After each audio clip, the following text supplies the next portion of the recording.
glittering chandeliers sparkled above the charity gala, casting a warm glow over the opulence of the room. Guests laughed, glasses clinked, and music floated in the background. A perfect evening in every way. Standing in the corner, Sylvia, a maid for the wealthy Whitford family, quietly refilled champagne glasses, her modest uniform a sharp contrast to the guests' dazzling attire. For Sylvia, this was nothing new, simply part of her job. But tonight, as fate would have it, things would change forever. Across the room, Graham Whitford, the billionaire son of the Whitford family and heir to an empire, was surveying the scene. Uncomfortable in a setting that demanded the display of compassion through donations, Graham preferred efficiency and results, and he saw no value in the pageantry of charity events. His eyes fell upon Sylvia, who was quietly moving between the guests. A flicker of annoyance crossed his face as she passed too close, her tray grazing his elbow. Without thinking, Graham snapped, "Can't you watch where you're going? Perhaps you'd be better suited somewhere less refined." Sylvia's face paled as his words cut through the noise around her.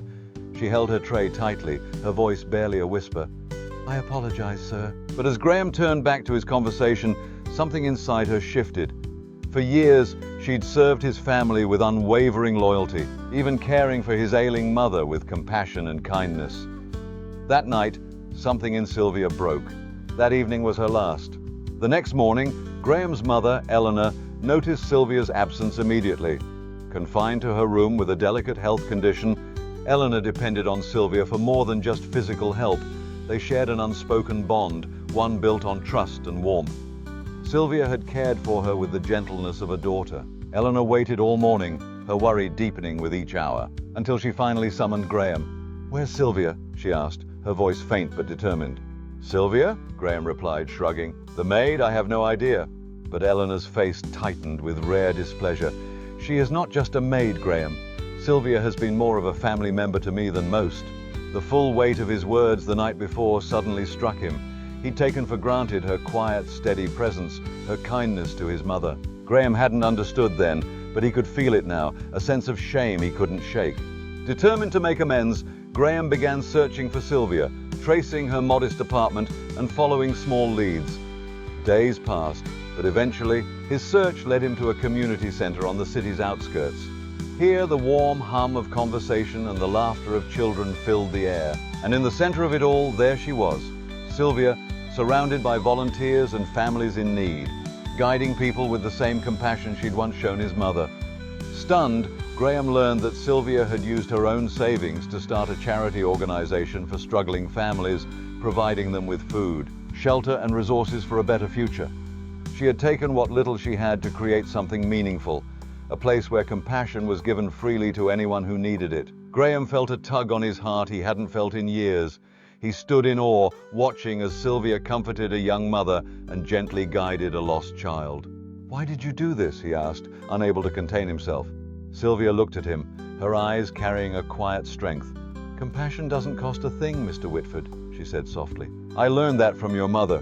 She taught me that kindness goes beyond wealth and status. It's about showing up for those who need it." Graham was overwhelmed with guilt and a growing sense of admiration.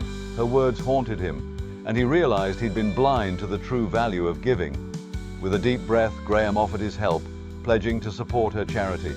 At first, Sylvia was hesitant, wary of his intentions, but as days turned to weeks, Graham showed up, not just with money, but with his time and commitment. He swept floors, handed out meals, and sat with those who were hurting.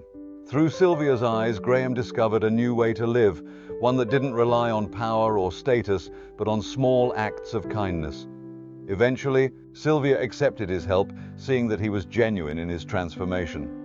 Months later, at the opening ceremony for a new shelter funded by Sylvia's charity, Graham stepped up to the microphone.